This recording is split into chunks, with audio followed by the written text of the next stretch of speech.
dia, boa tarde, boa noite. Mais um episódio do Altos Podcast. E hoje nós estamos aqui com a Stephanie, minha sócia Olá. e fundadora também do Altos. E estamos também com um convidado muito especial, que é o Douglas, especialista em comportamento canino e adestrador. Seja muito bem-vindo, Douglas. Obrigado, boa noite, bom dia, boa tarde, boa noite a todos. Tudo bom? E é um prazer estar aqui com vocês. Hoje nós vamos falar de alguns assuntos que muitas pessoas já vêm perguntando para a gente, inclusive porque a gente já vem realizando trabalhos com esse tipo. Então hoje nós vamos falar da pet terapia e vamos falar também dos desafios encontrados também com a criança que tem níveis de sensibilidade e precisam trabalhar essa dessensibilização, auxiliado também por um profissional especialista em comportamento canino. Sobre a pet terapia, o que é? A gente descobriu, né, e vem descobrindo cada vez mais a funcionalidade dos cães, né, a capacidade imensa desse indivíduo junto ao humano, né.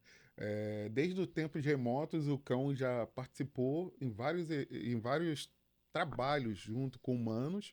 Porém, a gente vem lapidando isso cada vez mais. E a pet terapia é muito ampla. Ela pode trabalhar com pessoas com problemas de saúde terminal, com crianças com síndrome de Down, aspecto autista. Então, assim, a gente vê que cada dia mais a gente descobre esse potencial do animal, entendeu? E a capacidade de harmonizar os sentimentos. Eu acho que seria por aí o trabalho que ele consegue equilibrar, né, deixar mais estável as respostas de qualquer indivíduo. Acho que uma dúvida também, Douglas, é como que essa pet terapia acontece propriamente dita lá no setting terapêutico ou nos hospitais? Como que isso acontece, né? As pessoas acham que é um cão que ele tem ali um superpoder, mas ele até tem, mas eu acho que é importante a gente dizer que também tem um profissional ali acompanhando. Como é que funciona? Sim, exatamente, né?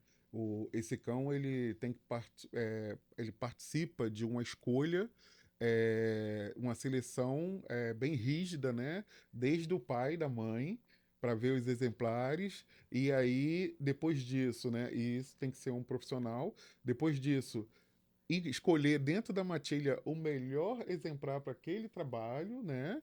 Ter um início do trabalho de adestramento voltado para essa parte comportamental de respostas.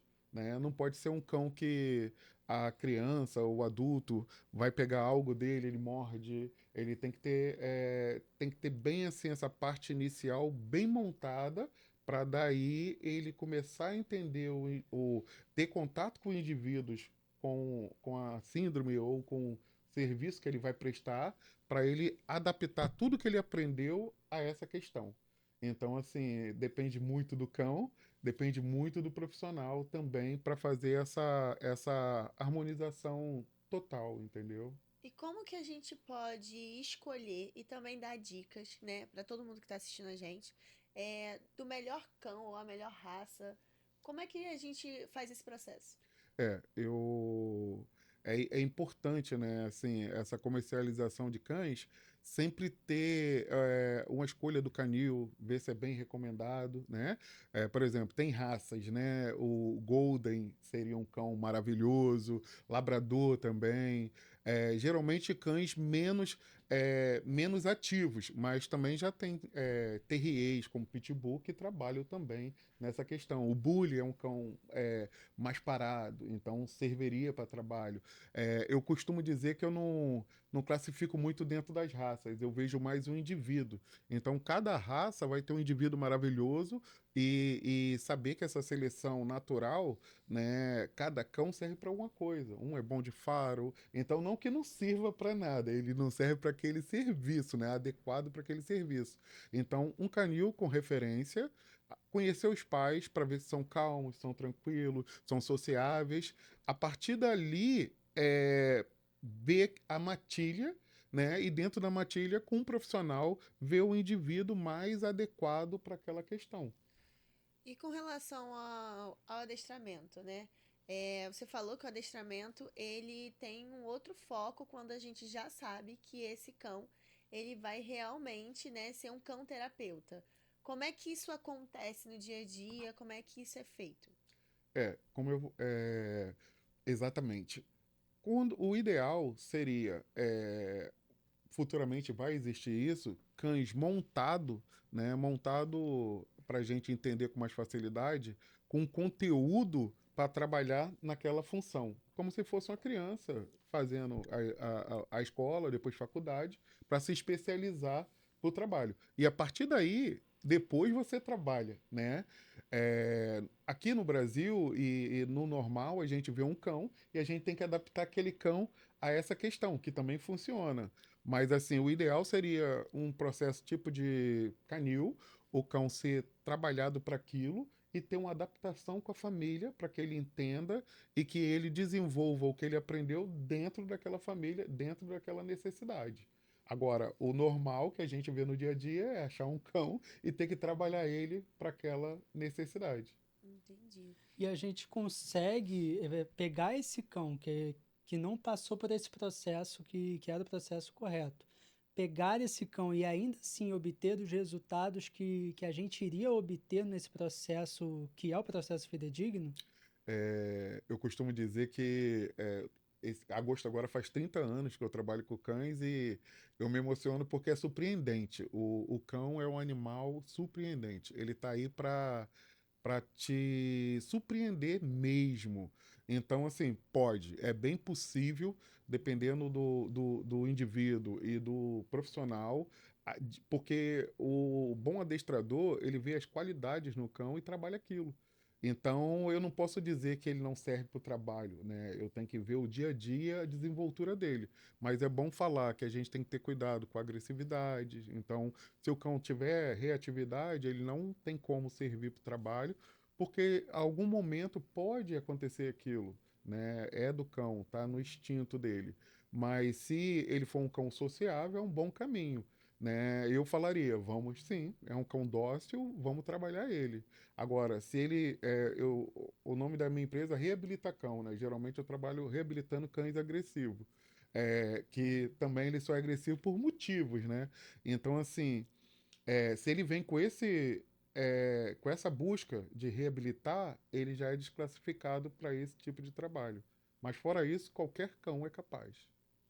É muito interessante você falar sobre a influência do ambiente também no comportamento do cão e que eu queria entender melhor como que o ambiente, além desse trabalho profissional que você vai fazer diretamente com o cão, mas como que também a sua orientação para os familiares, as pessoas que estão perto desse cão, possam organizar um ambiente para que o cão consiga entregar o melhor de si. Como que essa orientação ocorre? Como que as pessoas conseguem colaborar da melhor maneira? Quando as pessoas me procuram, né, geralmente qualquer cliente que me procura, eu sempre faço uma consultoria comportamental, onde eu levo todo o material e explico as responsabilidades que o cliente tem que ter, né, o dono, o tutor, tem que ter com o cão. Então, assim, 80% do trabalho é modificado pelo ambiente, né? São os donos, quem visita a casa, e é importante a gente ter um pouco de compromisso que é um profissional. O cão que está ali, ele tá ali para exercer uma função, né? E quando ele estiver exercendo essa função, é importante a gente respeitar esse passo a passo. Esse é o grande desafio nas residências, né? Ele tem que ser cão, tem que receber carinho à vontade, aí vai ficar agitado. E o cão é muito esperto. Como os alemães falam, ele aprende com o positivo.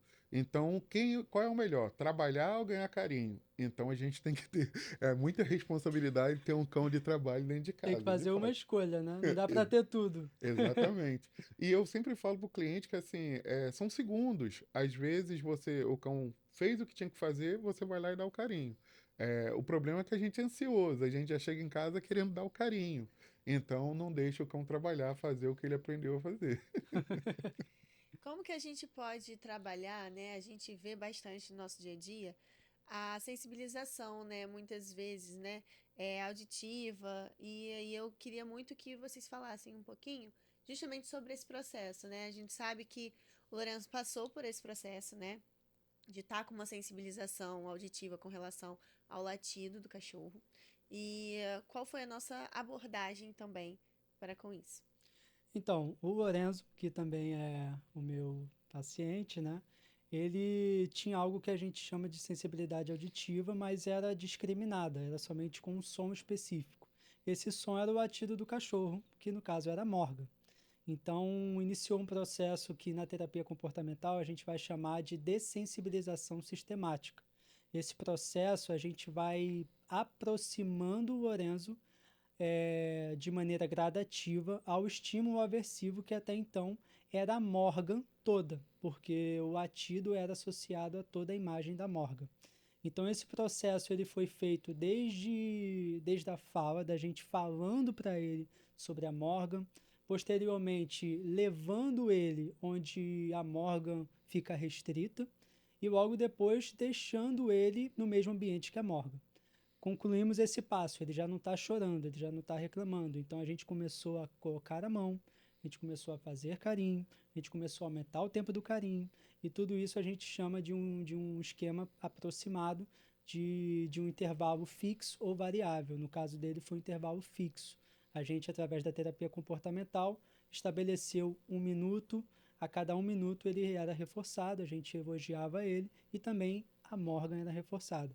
O Douglas, ele foi crucial também nesse processo, que conseguiu também realizar o esquema de reforçamento da Morgan. Então a gente fez um trabalho conjunto, no Exatamente. qual eu realizei o esquema de reforçamento do Lorenzo, que o item de preferência era o Relâmpago McQueen, e a Morgan tinha o seu esquema de reforçamento conduzido pelo Douglas. Exatamente. Assim, não teria como fazer sozinho mesmo. E foi importante. Eu até aprendi, né, vendo você trabalhando e até criei mais assim dedicação para isso, porque eu vi que a criança precisava de ajuda e ele queria ter o contato com a cadela, mas a cadela no início era só um filhote. Ela ainda é só um filhote. Entendeu? E ter que conseguir conter aquilo que não tem como. Então, assim, foi legal também. Mas o cão aprende muito parecido também com essa desensibilização. Devagarinho ela vai percebendo a dificuldade ou a necessidade, até onde ela pode ir, até onde ela vai, ganhou. Ela passou dali, ele já repeliu ela. Então, ela vai se lapidando.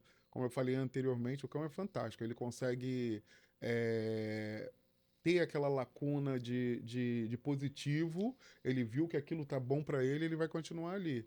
E resumindo, o cão faz tudo que ele acha que pra gente é bom. Esse é o pulo do gato. E é muito interessante que a gente realizou um trabalho multidisciplinar, né? No qual o Douglas, ali, na sua especificidade, conseguiu colaborar também na orientação técnica aos responsáveis, que era a Stephanie e o Vinícius, que é o esposo da Stephanie. Então, ele conseguiu, com a orientação de acordo com a especificidade técnica dele e de acordo com a minha especificidade técnica, a gente conseguiu um resultado bem legal com o Lorenzo, que hoje já não chora, já não reclama quando a Morgan está no mesmo espaço, e a própria Morgan consegue ter um controle comportamental nitidamente melhor do que no início das intervenções. Então isso é muito também do resultado do trabalho sensacional do Douglas. Obrigado.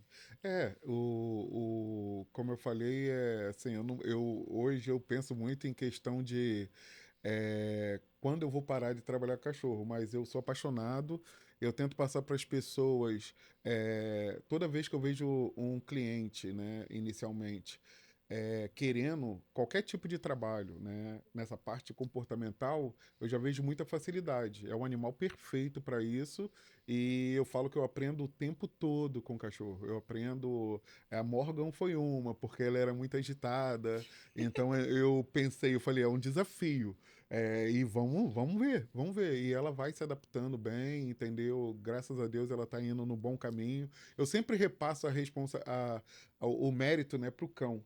né? Porque ele está ali e eu gostaria que todo mundo focasse nisso. O cão se vira para conviver com a gente. O cão se vira para poder conviver com qualquer aspecto de situação. Então, a Morgan ela se vira para entender o Lorenzo, para entender o Douglas, para entender os pais do Lorenzo, né? Quando ele está fazendo a terapia com você também, ela tenta entender aquilo, porque o cão não está acostumado com essa complexidade. E para ver que é uma ferramenta fenomenal que ela está indo bem, graças a Deus. E a Morgan, ela é o amorzinho da casa, sabe? Hoje, nosso maior desafio é realmente a parte de não dar o carinho o tempo todo. É de seguir, né, as orientações, todas as orientações e entender que ela tem um propósito, sim, mas que ela continua sendo nosso bebê, porque ela só tem 6 meses. Né? Então ela veio ali com 2 meses pra gente. Foi realmente um desafio, como você falou. O Lorenzo também tem essa aproximação, então era um pouquinho mais difícil para ele, porque ele tinha essa sensibilidade, né? Mas foi um trabalho que foi muito legal. A Morgan tá ficando incrível, cada dia mais ela evolui. E eu agradeço muito pelo trabalho de vocês. Acho que a gente vai conseguir alcançar muitas famílias também, né? Com todo o carinho que ela tem para dar e ela tá ansiosa por tudo isso. Exatamente. Eu queria saber, na verdade, Douglas, de você, como que foram, né? E se você já teve outra experiência, né? Desse vínculo, né? Do cão com outras pessoas autistas, né? Com outros tipos de transtorno ou síndromes. Sim. É, já é comprovado cientificamente, né, essa questão da química, né, dos hormônios liberados pelo cão, pelo indivíduo. Então, tem essa troca realmente formando esse equilíbrio, né? Eu já participei de um projeto que trabalhava com pacientes terminais no INCA, né? E só o fato da criança pentear o cãozinho, ter aquele contato físico, você vê aquela felicidade, né? A- esquecer um pouco, né, do sofrimento e ver aquela evolução é um tipo de melhoria, né? A gente tem que ver o cão como uma ferramenta, não ferramenta que seja objeto, mas que ele é muito mais do que só um bichinho de pelúcia. Ele tem toda uma necessidade, lógico, né? Passeios, alimentação, todo esse cuidado. Não adianta a gente falar que é um filho e não ter esse cuidado como se fosse um filho, tá? Ele tem a necessidade dele e essa adaptação com qualquer tipo de problemas, principalmente se for na parte neurológica. Então já trabalhei com cachorrinho que era de uma criança que tinha síndrome de Down, entendeu? E ver aquela aproximação, ver quando o cão sabe que tem algum tipo de deficiência ou é, coisas anormais que ele tenta, a mãe falava assim, ele é diferente com ele. Eu falei, ele percebe todo mundo, entendeu? Ele percebe a necessidade, o que que eu preciso fazer para aquele indivíduo. Então ele vai harmonizar com cada indivíduo dentro de casa. Também questões. Eu hoje nunca vi, mas seria muito importante o cão trabalhar com pessoas que têm problema com agressividade, entendeu? Vai mudar muito a cabeça no futuro de uma pessoa que é mal-humorada, agressiva também. Então, com síndrome de Down, com paciente com câncer terminal e aspecto autista também. Já trabalhei, já presenciei e vi que a maravilha que o cão pode fazer na vida dessas pessoas. Mas, assim, essa questão da agressividade são pouquíssimas coisas que a gente vê que pode ser feito, mas no futuro o cão vai participar muito mais da nossa vida, principalmente a questão da ansiedade que nós estamos vivendo, né, no mundo, né? A questão das telas do celular e tudo mais, a gente está ficando cada vez mais ansioso. Futuramente tem esse tipo de trabalho. Aqui no Brasil não muito, mas lá fora o cão é treinado para perceber alguns problemas que o cliente ou tem uma parada cardíaca ou simplesmente desliga, o cão deita para a pessoa não bater e se machucar no chão. Então, assim, fica aí essa informação que assim, o cão é muito mais do que a gente conseguiu usar ou trabalhar até hoje, entendeu? para aqueles cachorros que têm uma demanda mais agressiva. Normalmente, muitos dos responsáveis, eles começam a restringir esse cachorro e começam a retirar ele cada vez mais do convívio social. Isso pode agravar esses sintomas de agressividade do cachorro e se agrava, quais são as estratégias também para a gente tornar aquele ambiente mais agradável também para o cão e principalmente também para os familiares, as pessoas que estão presentes naquele ambiente. Excelente pergunta. No início, eu sou muito sincero, eu pensei assim, saiu do nosso foco, mas não saiu não, porque o nosso foco é o tratamento mental, né? E o cão também tem seus problemas.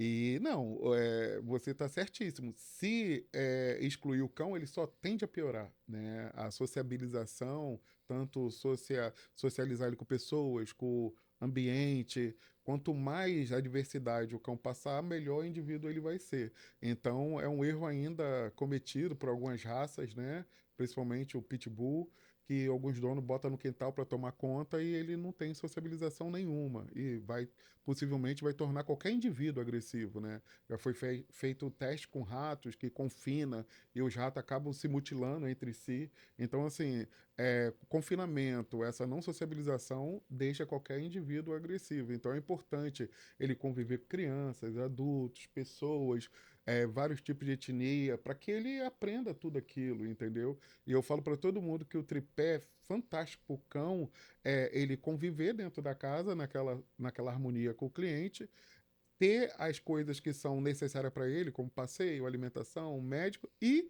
integrar a vida do cliente. Como assim? Vou viajar? Vou programar pelo menos uma viagem anual com o meu cão, para que ele participe, para que ele vá à praia, né? Eu vi a Morgan na praia, adorei. Aí eu falei para ela, fantástico, é isso aí, tem que ser assim.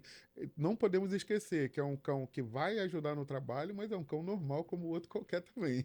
Verdade. Douglas, e por que você escolheu, né, essa profissão? Fala um pouquinho como que você foi parar nessa parte de adestramento e qual o propósito também da empresa? É. No início, eu fui meio que forçado a entrar. Eu tinha muito medo de cachorro e eu fui militar, né, em 96. E nessa necessidade eu virei adestrador. Foi meio que numa. Para a gente, é uma história longa, mas para simplificar, eu entrei de paraquedas no mundo do adestramento. E depois que eu tive o primeiro contato, eu falei: como tudo que na minha vida, quem está na chuva é para se molhar. E aí eu mergulhei de cabeça e, como eu falo, né? A cada ano, hoje eu dou curso que forma adestradores e mesmo assim, a cada ano eu falo, nossa, eu tô melhor adestrador do que o ano passado, porque o cão é o maior professor que existe. O cão tá ali todo dia para te ensinar. Eu acho que hoje uma criança, mesmo que não tenha nenhum tipo de síndrome, nenhum tipo de problema de saúde, que cresce com cão, ela é o melhor indivíduo do que a criança que não tem um cão em casa. Ela vai ser mais educada, ela vai ser mais carinhosa, ela vai estar disposta a fazer algo pelo outro indivíduo, né? O cão ensina muito a gente. Ele pode estar cansado, você chama ele, ele vem. Eu acho que casal que está pensando até em terminar, seria bom ter um cão, porque a gente vai ver que ele necessita da gente, precisa dessa entrega. Então, assim, a gente está falando sobre questões também de saúde, mas o cão ele pode ajudar em várias etapas, vários aspectos. Eu fugi muito do assunto ou respondi a pergunta? Não, foi ótimo. Porque eu vou falando e vou lembrando dessa questão assim que é fantástica, né, do cão e acabo me desviando um pouco do assunto. Eu acho que é incrível o trabalho que você faz e que bom que você caiu de paraquedas, porque hoje a gente pode ter um profissional excelente.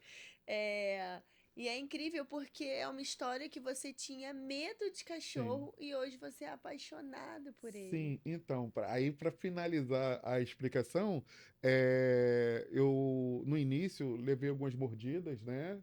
Uma até um pouco mais séria, e sempre fiquei entre a cruz e a espada. Mas o cão, assim, quando eu descobri o poder que ele tem, e se eu entendesse não seria mordido, eu falei, só tenho a opção, me aprofundar nisso. E isso foi o que me fez olhar diferente hoje para o cão. Né? Eu costumo dizer para o meu cliente que assim, o cliente me procura apavorado com o cão e eu vou lá tranquilizar o cachorro. Calma, vou ajudar, vou te ajudar. Vou deixar tudo ok para você. Então, assim, eu estou na profissão e vou continuar porque eu sei que os cães precisam muito da nossa ajuda como profissional, né? A gente melhorar ele para o cliente, porque se o cliente tem um cão educado, ele vai ter o cão ali e vai querer outro cão e vai dar o que o cão precisa. Então, assim, no início foi medo, mas logo em seguida eu vi que não era um bicho de sete cabeças e não é um cão que vai te morder do nada ou banalizado. Eu falo entre amigos que eu nunca fui mordido, né? Eu me mordi, porque eu deixei ser mordido, né? Eu entrei numa linha onde eu respeito hoje, né? Então, se eu não conheço o cão, ele tá comendo, eu não vou mexer. Eu vejo na rua hoje as pessoas chegarem, morde, já joga a mão. Eu não faço isso. Tem que respeitar, né? Você não vai chegar pra ninguém e vai falar assim, oi, tudo bom? Sem conhecer a pessoa, né? Então a gente acaba desrespeitando aí. E é essa a minha vontade. Permanecer explicando para as pessoas que o cão é um indivíduo, merece respeito, merece ser bem tratado, tudo. E eu Tem que tenho uma ser. dúvida, Douglas. Por que que você acha que a pet terapia ela ainda não é tão forte se ela tem uma abordagem tão carinhosa, né? Tem tantos dados que a gente de ganhos que a gente pode ter com a pet terapia aqui no Brasil, mas principalmente aqui no Rio de Janeiro a gente não vê tanto esse trabalho. Excelente pergunta.